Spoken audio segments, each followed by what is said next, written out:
बोलिए गुरुदेव महाराज की जय हो। बोलिए श्याम दातार की जय हो। बोलिए गणेश जी महाराज की जय हो। आप सभी भक्तों से प्रार्थना है कि ये श्याम कथा का अमृत का पान करें। ये श्याम काव्य अमृत कथा है। ये कथा हम आपके सामने प्रस्तुत कर रहे हैं। बैठे बैठे मन में भगवान ने भाव प्रकट किए, इसीलिए हम ये श्याम जी की कथा, शीश के दाने की कथा, हारे के सहारे की कथा आप सभी भक्तों के आगे प्रस्तुत करते हैं। सभी भक्तों से प्रार्थना है कि इस कथा को बड़े ध्यान और प्रेम श्रद्धा से सुनें। आप कथा के बारे में कौन सुना रहे हैं, किस तरह से सुना रहे हैं, ये आप मन में न लेकर के आएं, क्योंकि भगवान के नाम की चर्चा का गुणगान कर रहे हैं। हम कोई कथा सुनाने वाले नहीं हैं, हम अज्ञानी हैं। सभी से प्रार्थना है कि हम कुछ भी नहीं जानते हैं, फिर भी जैसी भी ये कथा हमारे आगे है, हम आपको सुना रहे हैं। आप हमें आशीर्वाद दें और हम भगवान श्याम जी से प्रार्थना करते हैं कि भगवान भी हमें आशीर्वाद दें, ताकि इस कथा को हम आपके आगे प्रस्तुत कर सकें। बोले श्री श्याम दातार की जय हो। श्यामाय श्याम भद्राय श्याम कृष्णाय संयुते बर्ब्रिकाय वीराय शीर्षदात्रे नमोस्तुते। श्यामाय कृष्ण रूपाय कृष्ण श्यामैकरूपिणे मौरवी पुत्राय देवाय शीर्षदात्रे नमोस्तुते। ये कथा श्री श्याम काव्य अमृत से पंचम सर्ग है, हम आपको सुना रहे हैं। ये कथा उस समय से प्रारंभ होती है जहां पांडव पुत्र धर्मराज युधिष्ठिर, अर्जुन, नकुल, सहदेव, भीम आदि अज्ञातवास को पूरा करके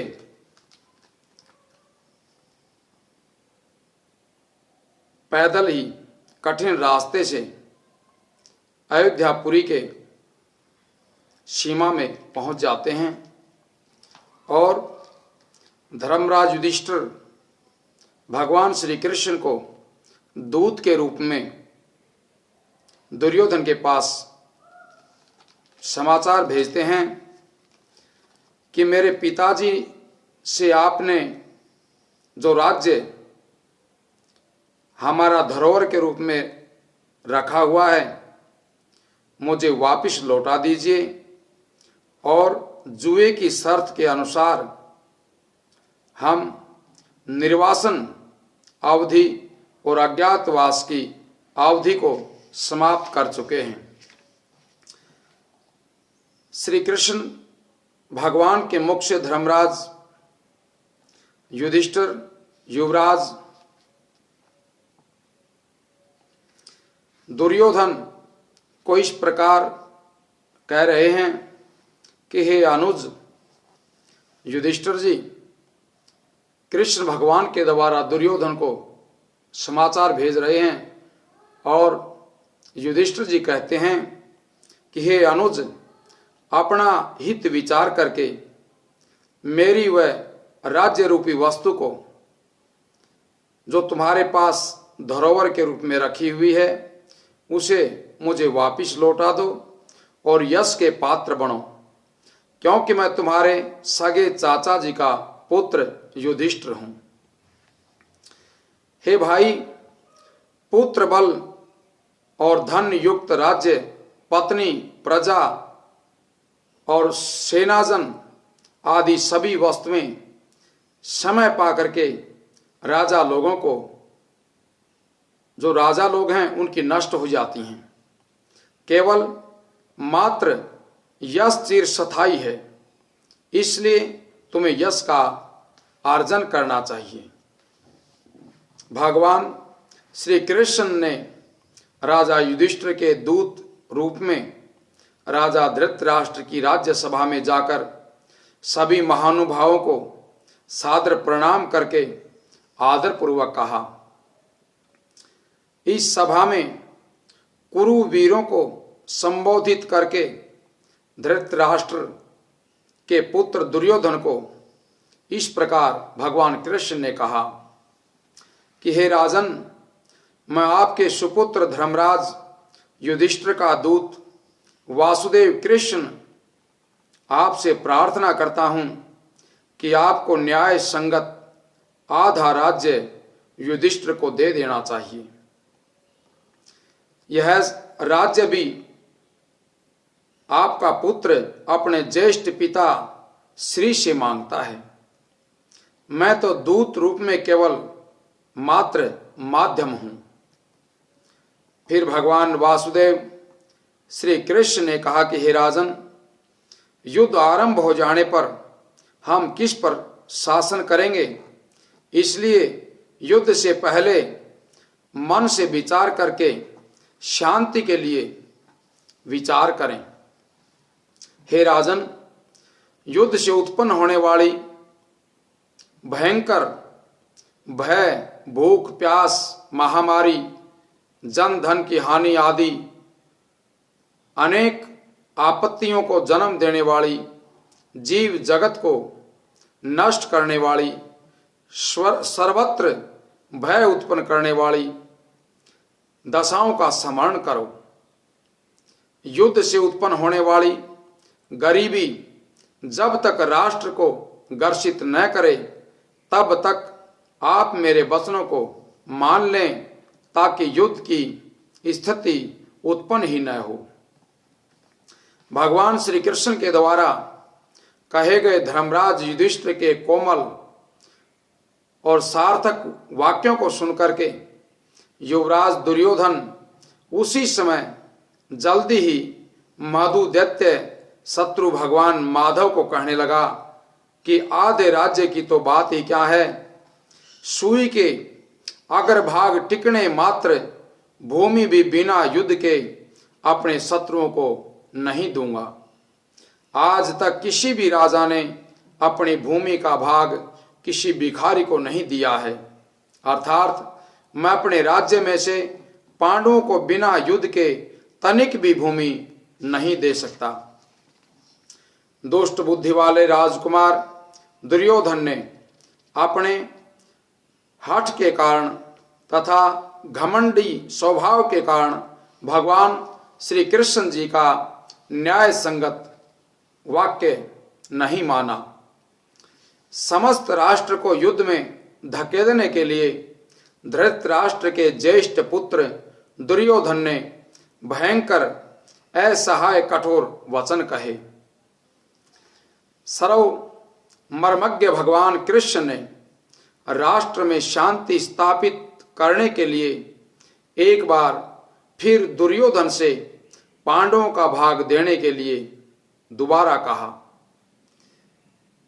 तथा साथ ही सात्विक और यथार्थ गर्भित चेतावनी भी दी कि पांडवों को उनका भाग्य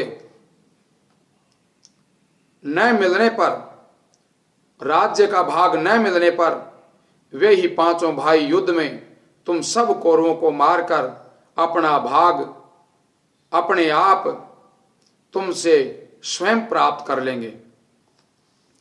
इस प्रकार उन कौरवों को प्रतिबोधित करके सुना करके धर्मराज युधिष्ठिर के पास जाकर तथा सम्यक विचार करके चक्कर सुदर्शन धारण करने वाले भगवान मधुसूदन बोले कि हे राजन, पृथ्वी सदा वीरों के द्वारा शासित होती आई है।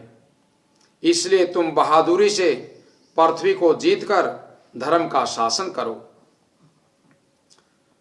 यद्यपि धर्मराज युधिष्ठिर युद्ध से विरुद्ध होते हुए युद्ध के अतिरिक्त कोई अन्य रास्ता न देख करके भगवान कृष्ण से कहने लगे कि हे भगवान, पिता से आया हुआ राज्य अब अवश्य प्राप्त करना चाहते हैं। यदि आपकी कृपा हो तो आप इस कार्य में हमारी मदद करें तथा समय समय पर हमारा मार्गदर्शन करें ताकि हम अपने लक्ष्य को प्राप्त कर सकें। तत्पश्चात कौरव और पांडव युद्ध करने के लिए धर्म क्षेत्र कुरुक्षेत्र के प्रसिद्ध उपलव्य नामक कुरुक्षेत्र में जा पहुंचे। यह युद्ध क्षेत्र लगभग 77 किलोमीटर की दूरी तक फैला हुआ था। युद्ध करने के लिए इनके साथ अपने अपने भाई बंधु, रिश्तेदार, इष्ट मित्र, गुरु, दादा, पिता, पुत्र आदि सभी इस युद्ध में शामिल हुए। यह युद्ध सामान्य युद्ध न होकर विश्व युद्ध था। इस समर में द्वारिकाधीश भगवान कृष्ण से दुर्योधन ने उनकी नारायणी नामक सेना युद्ध से पहले ही मांग ली थी, जिसकी संख्या कई लाखों सैनिकों में थी। दूसरी तरफ वीर अर्जुन ने केवल मात्र भगवान कृष्ण को अकेला ही केवल सारथी के रूप में मांगा था, अर्थात निशस्त्र माधव को मांगा था। भगवान कृष्ण ने प्रतिज्ञा की थी कि मैं हथियार नहीं उठाऊंगा। युद्ध स्थल उपलव्य को देखने के लिए भगवान कृष्ण मुरारी पांडवों के साथ युद्ध स्थल में स्थित विचार विमर्श कर रहे थे। इतने में युद्ध देखने की इच्छा वाले नीले घोड़े पर सवार होकर वीर बालक बरब्रिक भी वहीं आकर के उपलव्य में घूमने लगे। वीर बालक बरब्रिक ने भगवान कृष्ण के साथ साथ विशाल काया वाले सभी पांडवों को वीरोचित प्रणाम किया। उसी समय सर्वज्ञ भगवान माधव ने 3 बाणों समेत घूमते हुए युवक के समक्ष आकर के पूछा कि हे बहादुर महानुभाव, यहां क्या देख रहे हो? वीर बरब्रिक ने नम्रता पूर्वक उत्तर दिया कि भगवान, सुना जाता है कि इस उपलव्य नामक प्रसिद्ध युद्ध स्थल में अभूतपूर्व, जो आज तक ऐसा हुआ ही नहीं हो, भयंकर युद्ध होने वाला है। उस युद्ध को देखने के लिए मैं यहाँ इस नीले आसो पर चढ़ करके 3 बाणों के साथ यहाँ आया हूं। कृष्ण भगवान ने बरब्रिक को कहा कि हे बालक, इन मात्र 3 बाणों से इतने बड़े युद्ध में क्या हो पाएगा? इस तुम्हारी अवस्था के बालक इतने भयावह युद्धों को नहीं देख सकते, अर्थात बच्चों को इतने भयंकर युद्ध नहीं देखने चाहिए, ऐसा भगवान ने बरब्रिक को समझाते हुए कहा। हे कृष्ण, एक ही बाण समस्त शत्रु सैनिकों को मारकर फिर मेरे ही तुनीर में वापिस आ जाएगा। ये बरब्रिक ने भगवान कृष्ण से वाक्य कहे और मेरा ये एक ही अमोघ बाण अखिल सैन्य शक्ति को नष्ट करने में सक्षम है, तो बताएं अन्य बाणों का क्या लाभ होगा? वीर बालक भगवान कृष्ण के उत्तर में अपना परिचय इस प्रकार दे रहा है। मैं वीर घटोत्कच का पुत्र बरब्रिक हूं।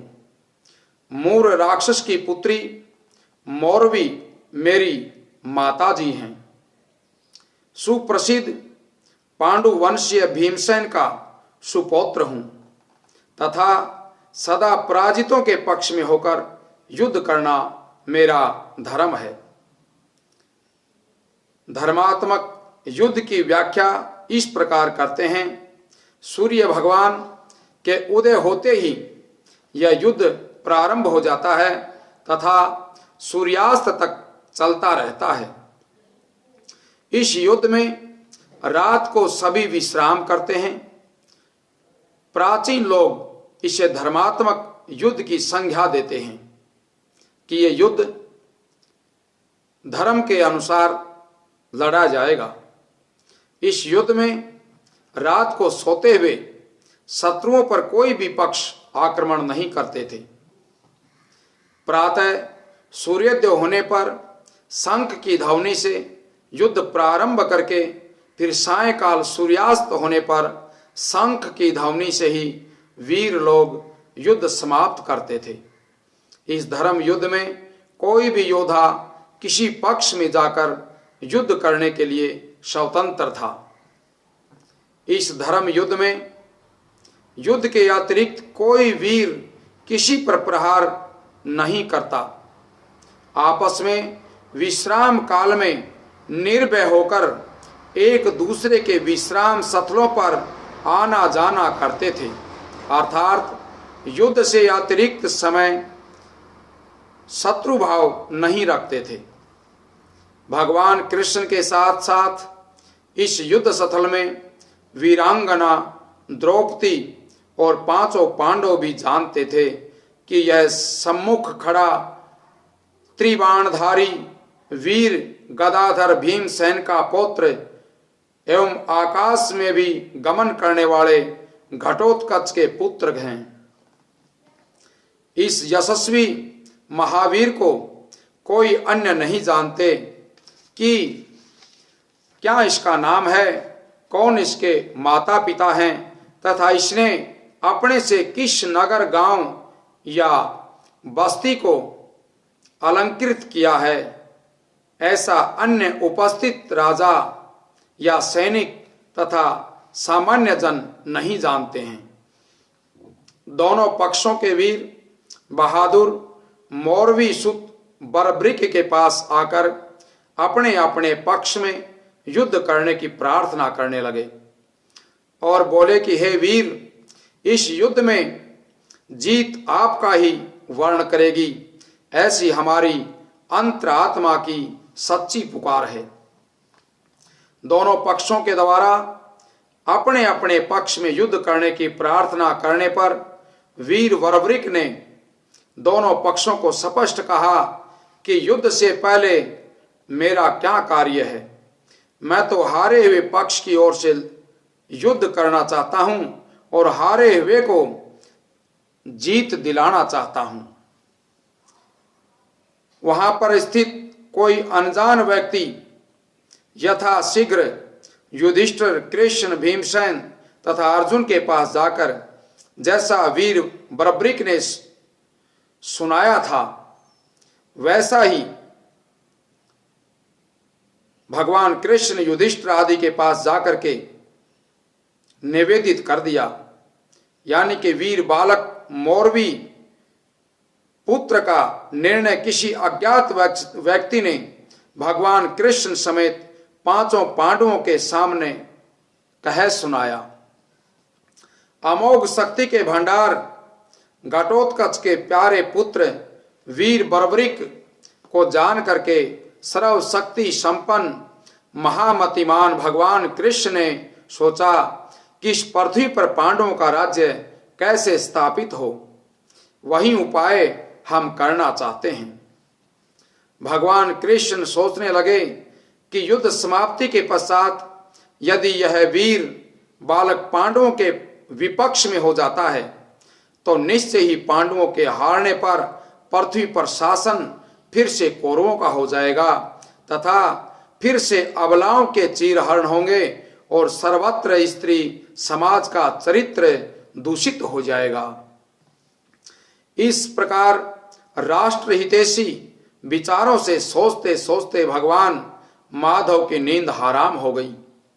फिर भी उन्हें देश की सुरक्षा का कोई उपाय सूझ नहीं रहा था, अर्थात मौरवी पुत्र वीर बरब्रिक की शक्ति तथा यथा स्थिति तीनों लोकों के स्वामी तथा सर्वज्ञ को भी अनेक बार सोचने को विवश होना पड़ा। वैकुंठाधिपते भगवान ब्रजराज कृष्ण को चिंतातुर देख करके वीर अर्जुन तथा भगवान के सखा बोले कि हे माधव, आप तो इस पृथ्वी पर भगवान विष्णु के अवतार रूप में पृथ्वी का भार हरण करने के लिए आए हो, फिर भी इस प्रकार क्यों चिंतित हो रहे हो।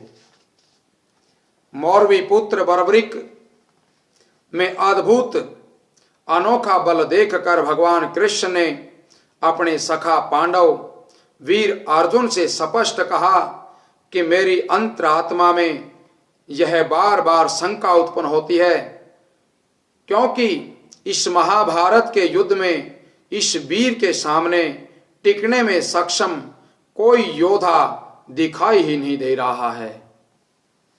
भगवान कृष्ण की महती चिंता को दूर करते हुए विश्व प्रसिद्ध धनुधर अर्जुन बोला कि भगवान, अस्त्र और शस्त्रों में अकेले इस बलशाली युवक को, जिसने मात्र 3 बाणों को धारण कर रखा है, मैं अपने धनुष के भयंकर शब्द से ही भगा दूंगा।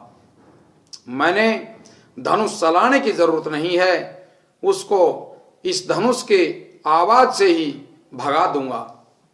हे माधव, इस बर्बरिक रूप बालक की तो बात ही क्या है, मुझ गांडीवधारी अर्जुन के समक्ष तीनों लोकों में कोई भी योद्धा टिकने में समर्थ नहीं है। हे कैटब नामक राक्षस को मारने वाले, आप बेकार ही चिंता कर रहे हो। इस बर्बरिक को आपके सामने ही मैं मार डालूंगा। यह युवा बलवान बालक बर्बरिक कहता है कि मैं तो युद्ध समाप्त होने पर पराजित पक्ष की ओर से युद्ध करूंगा। इस तरह अपनी शर्त बताने के लिए बोल रहा है, जबकि सैन्य बल के बिना, सेना की शक्ति के बिना यह अकेला धनुर्धर हम विजयी पांडवों को कैसे जीत पाएगा, अर्थात यह नहीं जीत पाएगा, ऐसा मेरा पक्का विश्वास है। इसलिए आप चिंतित न हो। माधव मधुसूदन भगवान फिर इंद्रपुत्र वीर अर्जुन को कहने लगे कि हे सखे अर्जुन, मैं कृष्ण यहां इस बर्बरिक के बारे में तुम्हारे अनुमान को सत्य नहीं मानता हूं। मुझे तो इस घटोत्कच के पुत्र में दिव्य, अनोखी, अद्भुत और अपरिहार्य ऐश्वर्य शक्ति दिखाई देती है। यह शक्ति सामान्य मानव में नितांत असंभव है। श्री कृष्ण भगवान मन ही मन में विचार करते हैं कि यदि यह महापराक्रमी बर्बरिक युद्ध में प्रविष्ट हो जाता है तो मेरी सारी की सारी योजनाएं और अभिलाषाएं धरी की धरी रह जाएंगी। इसलिए इस बालक के बल की परीक्षा तो करके देख लूं, ताकि संदेह की निवृत्ति हो सके, मेरा संदेह मिट सके। ऐसा विचार करके अर्जुन के साथ उस पराक्रमी योद्धा के पास गए। भगवान मधुसूदन वीर अर्जुन को साथ लेकर के बर्बरिक के पास आए। अर्जुन को वीर बर्बरिक की शक्ति दिखानी भी जरूरी थी, क्योंकि ऐसा किए बिना अर्जुन को विश्वास नहीं होता। वीर बालक से सबसे पहले भगवान ने कुशलता पूछी। मौरवी सूत ने भी सादर दोनों को प्रणाम किया तथा रणोचित स्वागत करके दोनों पूजनीय दादा श्री महानुभावों को इस प्रकार कहा। बर्बरिक भावुकतावश बोला, मैं अब आप दोनों की क्या सेवा करूं?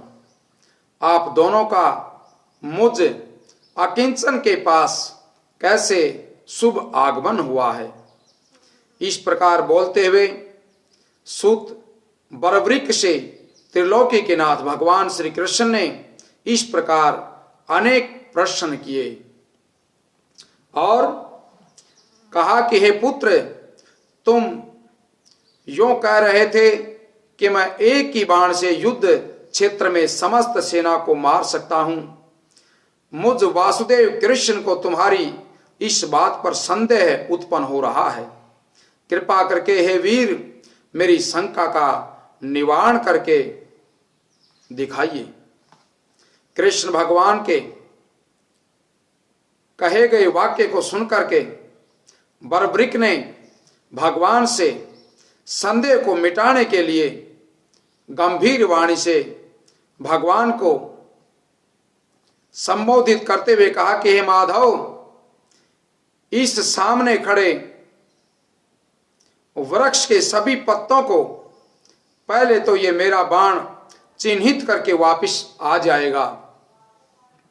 हे भगवान, ये दूसरा बाण सभी इस वृक्ष के पत्तों को बींध कर फिर से मेरे इस तूणीर में भी वापस आ जाएगा। मेरे द्वारा लक्ष्य को संधान करके यह बाण आपकी उपस्थिति में छोड़ा जा रहा है। इसके परिणाम को आप स्वयं देख लें। इसके बाद इधर श्री कृष्ण भगवान को चमत्कार युक्त मनुष्य के सिर की आवश्यकता युद्ध स्तंभ के ऊपर रखने की भी थी, जिसकी खोज जारी थी। इसलिए भगवान ने एक पत्र पर पैर रख करके दूसरे पत्ते को हाथ में छिपा लिया था। अब इससे आगे की कथा आप भक्तजनों को दूसरे भाग में सुनाई जाएगी। इसमें आगे बताया जाएगा कि भगवान कृष्ण स्तंभ के ऊपर जो सिर रखने की उनकी इच्छा थी, वो किस लिए थी, किस कारण से किसी वीर का, दिव्य पुरुष का सिर वो स्तंभ के ऊपर रखना चाहते थे। और ये बरबरिक कौन थे, पिछले जन्म में ये कौन थे, और भगवान कृष्ण इनकी परीक्षा ले रहे हैं, उसके बारे में आगे के भाग में आपको बताया जाएगा। आपसे प्रार्थना है कि आप आगे की कथा जरूर सुने, क्योंकि ये श्री श्याम काव्य अमृत जो कथा है बहुत ही अच्छी श्रेष्ठ कथा है। ये कथा अग्नि पुराण से ली गई है, इसीलिए इसके ऊपर कोई भी शंका न करें। इस कथा में श्याम दातार के सभी चरित्र वर्णन किए गए हैं। आपसे प्रार्थना है कि आप इस कथा को ध्यान देके जरूर सुने, और आप ये न सोचें कि कथा सुनाने वाले कौन हैं, लेकिन भगवान के नाम को सुने, भगवान के गुणगान को सुने। इसलिए आपसे हाथ जोड़ के प्रार्थना है कि इस चरित्र को सुने और रामायण बबलू पंडित जी के नाम से जो चैनल है इसको सब्सक्राइब करें और शेयर भी करें। बोले श्री श्याम दातार की जय हो, बोले कृष्ण भगवान की जय हो।